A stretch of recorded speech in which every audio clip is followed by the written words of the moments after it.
fuel subsidy probe matter, which already is in court with some already being prosecuted.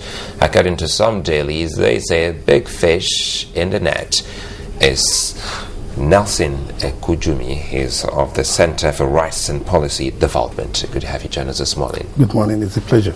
Well, are you impressed with the government finally? Because I remember we had to put that as one of our poll questions for the week then, asking about evidence, enough evidence for the security operatives. The EFCC is one of them, to prosecute people. Do you think by now they have enough evidence to go ahead with the prosecution? Well, I think first and foremost we have to commend the Nigerian people who came out en masse on January to highlight this criminality going on in the oil industry, which successive administrations in Nigeria have turned a blind eye to. Was that what it was in January? I thought it was about fuel subsidy, or no, it was about the fuel increase. It wasn't about the fuel increase alone. It was about the fact that the collective wealth of the people was being misappropriated by just a few group of people. It was about criminality, because I was one of those who came on air severally, and we pointed it out that Nigeria is the only country in the world, the 6th largest oil producing country in the world, that doesn't have a data that the issue of fuel subsidy does not even exist. And thank God, even just recently, President Goodluck Jonathan himself admitted that Nigeria is the only OPEC country in which there is oil theft. So the prosecution of this so-called big fish, you'll be surprised, because in a normal setting, you expect that a big fish should be caught by the net.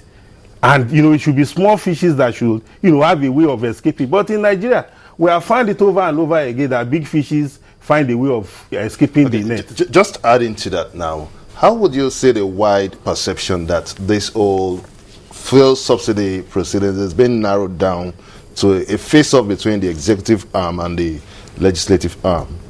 Well, the perception could not be misplaced because of the fact that maybe we could say the legislature is trying to stamp our authority and take the credit in dancing to the wishes of the people. Because don't forget that if not for the committee of the House of Reps that conducted an investigation and came out with a report that some people are guilty of this offense, definitely the executive would never have arraigned anybody.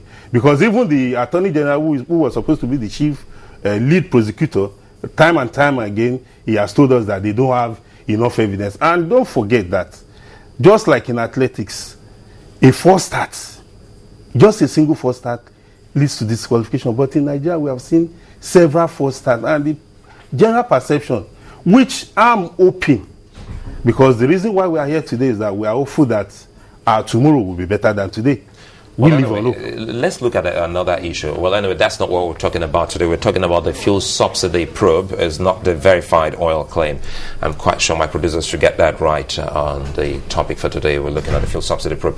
We're talking about those people already being prosecuted without mentioning any name. Isn't that a nice process now? Because for some, they say the government has shown the courage to prosecute some of these people, even though some of them have affiliation to their political party.